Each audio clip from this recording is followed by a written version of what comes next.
Ayo yang nurut, jangan tegar tengkuk di padang gurun itu. Cepet-cepet beresin, Anda tahu brengsek, ngaku aja aku memang brengsek, ya. Kalau Anda memang cabul, ngaku aja ada cabul.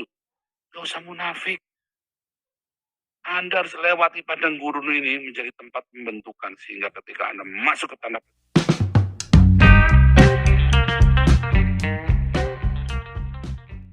baru setiap pagi. Jadi setiap orang-orang yang selalu hidup di dalam kasihnya dan dengan berdiakonia bermarturia, mengasihi, mengampuni, memberkati. Dan saya yakini mungkinnya memberkati ya. Ini kita belajar bilangan. Harus ini bilangan 1 dan bilangan 2 itu nyambung ya. Tapi karena saya mau nyampaikan hal yang khusus, makanya saya pisah.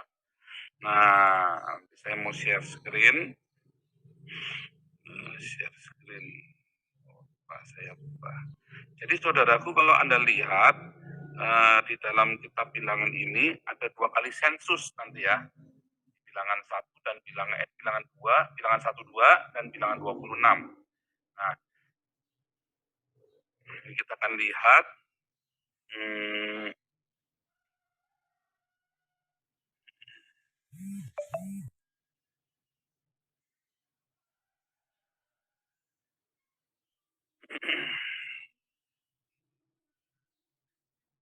ini adalah bagian dari kelas evangelis yang terakhir ya, yang perjanjian lama.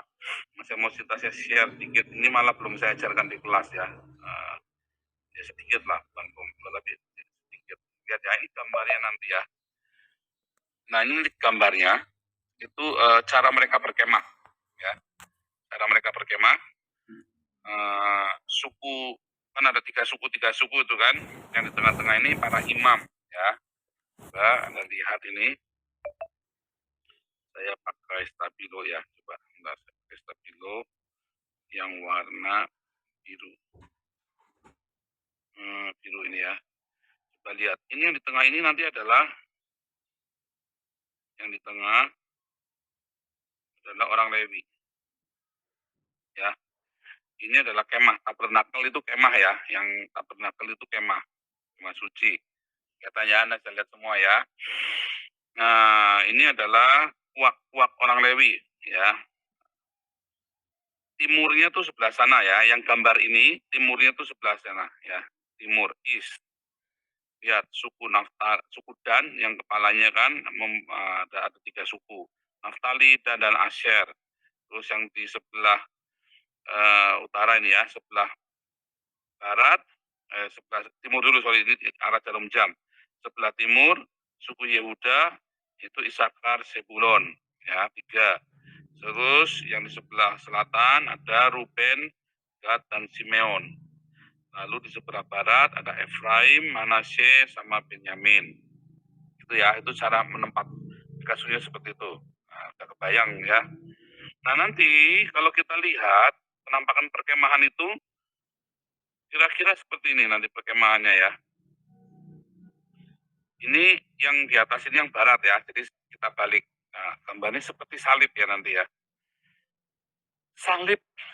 Salibnya orang Roma itu bukan seperti yang digambarkan oleh saksi Yehova, cuman mono single pole gitu ya, satu tiang begitu, enggak ya. Taunya dari sejarah Roma. Orang Roma itu kalau menyalib bentuknya itu seperti itu salibnya. Ya, bentuknya salibnya ya silang begini. Orang Roma bukan single pole. Kalau single pole itu adalah salibnya orang-orang Yahudi yang di single pole gitu ya. Tetapi Yesus kan matinya dengan cara Roma, bukan dengan cara Yahudi. Ya. Nah, itu yang dibayangkan oleh saksi Yehova. Jadi salah ya.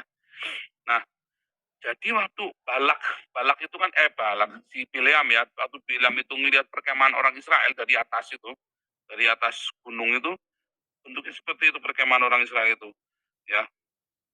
Bentuknya itu memanjang seperti salib begitu, ya. Nah, perhitungannya seperti tadi ya, yang ada di utara tadi suku Dan, ya, di barat ini suku Dan tadi ya, dan Naftali, Asher ya, yang di utara ya, yang di utara. Ini kan utaranya nih. Ya, terus yang di barat, ya Efraim, Benyamin dan Manasye ya. Efraim, Benyamin, Manasye. Terus ini Ruben, Gad sama Ruben, Gad sama Simeon. Terus Yuda, Naftali dan Isakar. Ya, ada di timur. Ini tadi saya rubah gini ya, dirubah begini supaya kelihatan salibnya, bentuk salibnya nih. Ini ya, tujuannya begitu ya. Jadi yang dilihat itu seperti itu ya, seperti gambar salib begitu. Ini kemah suci, ini ada wilayahnya orang Lewi. Ini adalah wilayahnya orang Lewi. Ya, tengah-tengah mereka waktu berkemah itu. Nah, ini orang Lewi. Gitu ya, Lewi. Nah, ini orang Lewi, ini kemah suci. Nah, perkemahan itu nanti kira-kira bentuknya seperti ini. Mereka tuh. Tuh, bagus ya. Ini tadi. Rapi sekali mereka, teratur sekali. Semua tempat teratur. Dan mereka berkemah, setiap kali mereka jalan, terus kemah, awan tiang api itu berhenti, maka mereka langsung buka, ini tendanya dibuka, terus mereka semua langsung berkemah sesuai dengan ininya masing-masing. Masing-masing berkemah begini, langsung rapi begitu. Ya, bayangin 40 tahun tiang api jalan, betapa teraturnya pasukan ini ya. Buat kan tadi bilang 600, sekitar 600 ribu ya kan, 600 ribu lelaki kan, kurang lebih dikali 4 ya, jadi 2,4 juta, andai kata ya 2,4 juta orang, minimum 2 juta orang, mereka tuh tiap jalan begitu, tiap kemah kemah langsung bikin seperti itu, yang tiba-tiba tiang awannya terangkat, tiang apinya atau tiang api terangkat, berarti mereka harus berkemas, mereka siap jalan. Menarik ya, dan mereka harus jalan begitu selama 40 tahun sampai ke tanah perjanjian. Lihat ya, kemah itu mereka harus selalu siap, standby. Harus bukan cuma standby, mereka harus steady, bersiap ya. Mereka harus bersiap selalu. 40 tahun mereka disuruh bersiap. Bagaimana mereka mau kalah perang coba? Orang yang hidupnya selalu steady itu lebih selalu apa ya, alert ya, selalu alert, bacanya apa namanya, alert, alert, alert ya, selalu siap, selalu steady. Capek, oh capek, memang capek, orang yang selalu steady itu selalu itu memang lelah. Tetapi orang yang santai hidupnya ya, begitu bencana itu datang, musuh datang, langsung habis. Tapi karena mereka steady dibuat seperti itu, pertanyaan ya, kenapa ya, kenapa tentara itu diajari baris berbaris, ya kan? Supaya mereka selalu steady. Kalau nggak perang pun mereka selalu stay baris berbaris, ya, disiplinan. Supaya mereka saatnya perang beneran, mereka sudah terbiasa. Lari pun kudu rapi, kemudian biasanya steady. Nah itu yang Tuhan ciptakan, sebuah pasukan Mahanaim, bala tentara Allah. Perkemahan, ya, perkemahan bala tentara Allah. Dan malaikat Lord Sebaot ada di sekitar mereka. Dan mereka steady. Mereka adalah bangsa yang kudus, imamat yang rajani. Seharusnya teorinya begitu. Sayang mereka tidak menjaga kekudusan itu. Mereka bersungut-sungut, mereka berbuat cabul. Bahkan di masa-masa lagi begini aja mereka bikin Cina, ya. Bahkan di masa-masa lagi susah begini saja mereka masih tega memberontak. Itu si Datanan Abiram ya sama Bani Korah itu kan. Hasut, membujuk. Artinya apa? Memang dalam steady itu ketika daging kita tidak benar, nggak tahan. Nggak tahan. Karakter itu keluar semua yang busuk-busuk itu di padang gurun. Makanya Tuhan bersihkan semua, hancurkan. ya. Tuhan hancurkan karakter-karakter yang busuk itu. Hanya biar, ayo masuk ke padang gurun. Mumpung kita masih di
ya, apa lagi baru nih ya, saya ganti provider.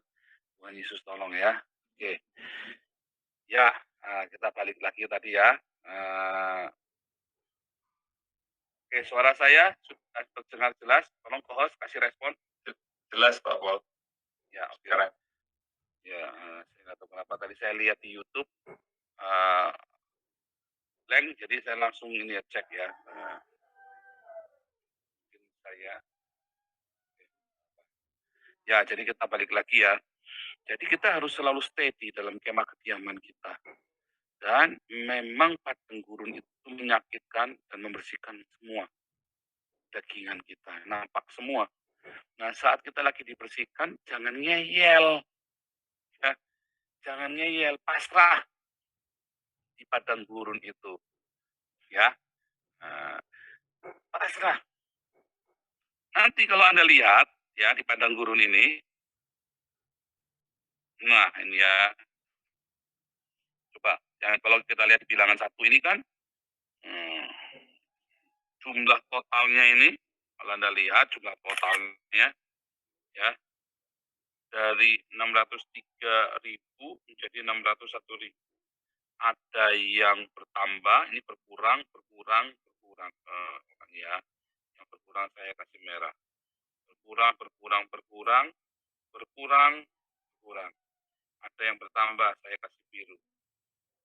Ada yang bertambah, ada yang berkurang ya. Lama 40 tahun toh di padang gurun muter-muter 40 tahun. 40 tahun mereka mati semua, ada yang bertambah dan ada yang berkurang jumlahnya. Dan itu sangat sangat wajar sekali di padang gurun itu terjadi banyak hal.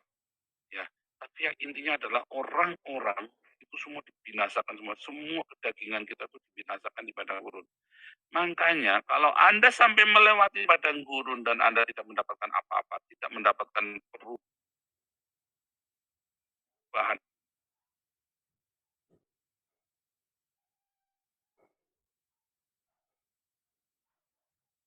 ketika Anda masuk padang gurun, ya, datang sama Tuhan, nyembah sekuat-kuatnya. Anda nggak bisa bikin apa-apa lagi, cuma bisa nyembah di padang gurun, mau bikin apa coba? Ya, orang mau bikin apa, sial aja kamu bikin apa, sial deh pokoknya. Bikin ini salah, bikin itu salah. Dan tapi juga jangan malah tambah sial, jangan bikin diri sendiri sial dengan bersungut-sungut, bahaya ya. Sudah sial, jangan tambah Anda bersungut-sungut di padang gurun itu.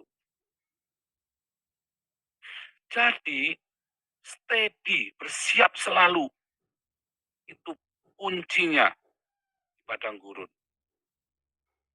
Supaya setiap kali masalah datang, apa dan Anda steady. Cara steady-nya bagaimana, Pak? Kemah suci. Anda lihat itu tiang awan, itu tiang api. Ya. Anda lihat tiang awan, tiang api. Begitu tiang api bergerak, kamu bergerak. Aduh, tiang awan, tiang api apalagi, Pak? Makanya masuklah di dalam pujian dan penyembahan tiap hari. Yang Pak, angkat hatimu. Waduh, capek nggak menyembah, nggak mood. Angkat hatimu, nyembah. Sembah Tuhan. Kudus. Hati mana karu-karuan, saya tahu. Saya tahu rasanya padang gurun. Ya, saya tahu rasanya padang gurun. Setiap kali saya cerita padang gurun, jangan pikir Anda pikir saya nggak tahu rasanya ya. Tapi kami melakukannya. Sembah Tuhan sebab namanya kudus. Sembah yang gampang lah punya, karena kan udah karu-karuan, ada nyanyi apa sempat, hatimu udah nyampe. Kita setahun ya, 4 tahun ya mah. Tahun terakhir, sorry ya, karena 3 tahun kan saya berantakan kan. Tahun terakhir kami raih kemenangan. 3 tahun kami berantakan, tahun terakhir setahun. Tahu, kita cuma nyanyi 3. Sema Israel, Yesus engkau baik, sama terima kasih Yesus. Terima kasih Yesus. Mau terima kasih apanya? Besok mau makan apa aja nggak jelas. Besok mau makan apa aja nggak jelas loh. Terima kasih Yesus. Terima kasih kita nggak tidur di jalan. Paling tidak kita nggak tidur di jalan. Ya, tahun terakhir itu tahun yang berat. Benar-benar berat. Tahun yang berat. Kita nyanyi Sema Israel, Adonai Eloheinu, Adonai Echad. Tiap malam kita nyanyi itu. Makanya ada saya nulis itu ya, Sema Israel. Gimana Anda bisa standby? Mata Anda lihat tiang awan, tiang api itu. Itulah kehadiran Allah dalam hidupmu. Pertahankan itu. Aduh Pak, saya baru maki-maki orang Pak di jalan tadi, saya nggak tahan Pak, lagi banyak utang, lagi begini. Nggak apa-apa, pulang tetap kamu masuk kamar sembah Tuhan lagi. Wah, saya tahu rasanya kayak apa padang gurun ya. Di padang gurun itu saya ngamplengin pendeta, saudaraku. Pendeta pelan sama saya hajar habis-habisan. Masuk lagi, saya doa lagi, Tuhan, saya seru lagi. Saya tahu rasanya padang gurun itu kayak apa, apalagi orang-orang temperamen kayak saya, temperamennya buruk sekali ya. Wah, saya rasain tuh ya padang gurun itu seperti apa beratnya. Jadi jangan bilang, saya nggak tahu apa yang Anda rasakan. Matamu tertuju, makanya taruh di tengah. Ini ada di tengah, supaya semua orang mata memandang kepada kehadiran Allah ini. Ya, matamu harus selalu memandang. Suaramu, Blero, saya tahu suaramu tidak seindah suara saya. Tapi di padang gurun itu Anda terus sembah Tuhan sebab namanya kudus. Padahal Anda berusaha ngamplengin orang. Tidak apa-apa, sembah Tuhan lagi. Minta ampun. Terus jangan lepaskan sampai karakter itu hilang. Karena justru di padang gurun itu sifat gua, kalau lagi banyak berkat, haleluya, puji Tuhan, Anda bisa kayak malaikat. Bahkan Anda bisa lebih lebih lebih suci daripada Jibril. Ya, wah, lagi banyak berkat. Ini cantik, anaknya juara kelas terus, ya duitnya setiap bulan mengalir puluhan juta, ratusan juta, miliaran. Anda kayak Jibril, lembutnya minta ampun. Begitu di padang gurun, selesai, kelar hidup Anda. Ya, nggak bisa Anda pakai topeng lagi. Ngamplengin pembantu semua masuk penjara bolak-balik. Anda mungkin kan panggilin polisi kemarin habis. Aduh, Anda tetap sama Tuhan terus. ya, apalagi terus Anda baru, apa namanya, Anda datang sama Tuhan terus. Jangan lepaskan penyembahan itu, lihat posisinya di tengah ya, jangan lepaskan, jangan matamu sampai lewat dari tiang awan, tiang api itu. Steady, selalu siap sedia. Itulah gunanya padang gurun, ya. Makanya Tuhan berkata dalam Yesaya 54, pemulihan ya, lapangkanlah tempat kemahmu. Itu adalah cerita janji pemulihan kepada Israel. Ya, aku tahu kamu sudah tinggalkan, udah jauh. Dipanggil istrinya supaya pulang. Nah, katanya kan kalau sudah meninggal istrinya sudah berzina itu kan. Yesaya 54. Supaya pulang. Pemulihan di situ. Ya, lapangkan tempat kemahmu. Padang gurun itu kamu dilatih tanganmu untuk berperang. Selama 40 tahun bangsa ini dilatih dari seorang budak jadi pahlawan-pahlawan perang. Ada satu ya, satu ininya orang Israel ya, logonya orang Israel, orang Sayeret itu adalah pasukan spesialnya ya, Kopassusnya Israel itu ya.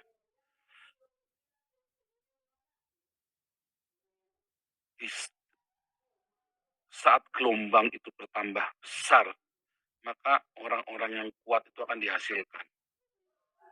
Ya, saat gelombang itu bertambah besar, maka orang-orang kuat itu akan dihasilkan. Itu slogannya orang Israel. When the wave grows stronger, the strong men are revealed. Bagus sekali itu ya. Di padang gurun itu kamu akan dijadikan pahlawan-pahlawan. Berapa tahun? Nah, masalahnya, ayo yang nurut. Jangan tegar tengkuk di padang gurun itu. Cepat-cepat beresin. Anda tahu brengsek. Ngaku aja aku memang brengsek. Ya, kalau Anda memang cabul, ngaku aja ada cabul. Gak usah munafik. Anda harus lewati padang gurun ini menjadi tempat pembentukan. Sehingga ketika Anda masuk ke tanah perjanjianmu, itu tanah penuh dengan susu dan madu. Sungguh Tuhan Yesus, kiranya Tuhan Yesus membuka pikiran hatimu tentang tanah yang penuh dengan susu dan madu ini. Dan kami hari ini masuk ke dalam tanah perjanjian kami. Tanah yang penuh susu dan madu. Saya mengimpartasikan apa yang kami alami, apa yang kami lihat di padang gurun ini, dan apa yang kami lihat di dalam tanah perjanjian itu. Dan itu bagimu juga. Kiranya Tuhan Yesus membuat hatimu terbuka tentang tanah Kanaanmu, tanah perjanjianmu yang penuh dengan susu dan madu. Tapi syaratnya di padang gurun Anda harus benar. Sikap hatimu kudu beres. Pandang terus ini kemah suci. Ya, hadirat Allah itu. Sembah. Atau Anda brengsek, Anda cabut. Bukan turun tiap hari masuk kamar. Sembah Tuhan. Sebab namanya kudus. Angkat. Mau orang enak, mau orang apa. Pokoknya ngeyel aja sama Tuhan. Apa namanya? Maksudnya bukan apa namanya. Gandul aja yang kenceng sama Tuhan di padang gurun itu. Nggak akan lama. Tahun 40 tahun. Banyak orang nggak keluar dari padang gurun. Kasihan amat ya. Nggak lama-lama ya, cukup satu periode saja, satu ronde saja Tuhan. Kita responnya cepat, Tuhan diludahin, apa kita ngalamin, diludahin, kita ngalamin. Ya, padang gurun itu, tapi kami erat-erat sama Tuhan. Aduh, Tuhan Yesus baik, Tuhan Yesus baik. Cuma 3 lagu kita nyanyi selama 1 tahun. Ya, terus aneh-aneh, saya tahu rasanya padang gurun ya. Nah, jangan berdebat sama saya tentang padang gurun deh pokoknya. Ya, dan Tuhan suruh apa? Lapangkanlah tempat kemah. Artinya apa? Ayo berangkat, kuasai. Makanya Tuhan Yesus bilang, tunggu di Yerusalem. Tunggu sampai roh itu datang kuasai hidupmu. Gitu. Nah, di padang gurun itu, ya, terus tetap berdiakonia, bermarturia, menjadi berkat. Di dalam segala kesesakan itu. Kamu di padang gurun ya, tetap berantem-berantem. Tiap malam kita bagi beras tuh. Tiap malam kita berantem, saya sama Ana ya. Tiap malam kita berantem. Tapi ya, sambil berantem sambil bagi beras. Cepet ya, mungkin kita yang aneh-aneh itu ekstrim ya. Karena kita tahu kita nggak mau lama-lama, kita, ayo kita setahun terakhir kita cepat, begitu kita sadar setahun terakhir dipulihkan cepat sama Tuhan ya, cepat beres-beres. Begitu respon kita benar, tiba-tiba masalah itu hilang sendiri. Nggak usah ditengking-tengking. Saya kok nggak percaya tengking-tengking begituan ya. Nggak usah ditengking-tengking. Itu kalau tengking-tengking itu karena dimarahin, diomelin sama Tuhan Yesus, di mana imanmu? Nggak usah tengking-tengking. Tenang saja, lewati saja badai hidupmu itu, padang gurunmu itu. Lakukan tetap diakonia, tetap bermarturia. Wah, baru berantem udah hilang, jangan. Jalan terus saja. Anggap itu proses yang normal. Begitu Anda sadar tadi baru ngamuk-ngamuk, nggak usah malu minta maaf. Saya sih minta maaf bolak-balik sama istri saya, nggak malu kok. Memang kita banyak salah. Istri saya juga bolak-balik minta maaf sama saya. Nggak apa-apa, itu kan saling mengaku. Kita lupa, namanya lupa kebiasaan lama busuk. Nah, semuanya kita cepat minta maaf kalau ada sesuatu ya. Jangan sungkan, jangan takut. Anak-anakmu nyontoh loh. Ya, lewati padang gurunmu itu, pandang hadirat Tuhan. Tetap tinggal, lihat kemah suci itu ya. Lihat tiang awan, tiang api menuntun hidupmu di padang gurun itu. Jangan sampai matamu lepas dari tiang awan, tiang api. Apa? Kita dalam diakonia dan marturia. Supaya Anda stay di dalam rema mana yang Tuhan kasih. Di padang gurun 40 tahun mereka makan mana, Anda makan mana tiap hari kan? Ya, rema yang dari Tuhan. Nah, nanti kalau pas pada ulangan Tawarim ya, makan mana dari Tuhan, itulah rema. Gimana Anda mau makan? Anda habis kering, kelaparan, mati, mampus di padang gurun kalau Anda tidak ada rema dari Tuhan Yesus. Makanya selalu di dalam diakonia itu tujuannya supaya dapat rema. Mengapa saya bisa pulih? Karena saya dapat rema. Diakonia setiap hari, dana saya duduk diakonia ya.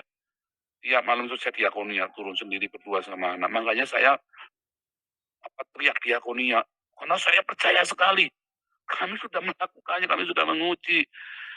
Ya, Anda nggak perlulah mikir itu. Makanya saya nggak perlu cari duit, teriak-teriak cari duit buat saya nggak perlu teriak begitu. Kita sudah melewati padang gurun.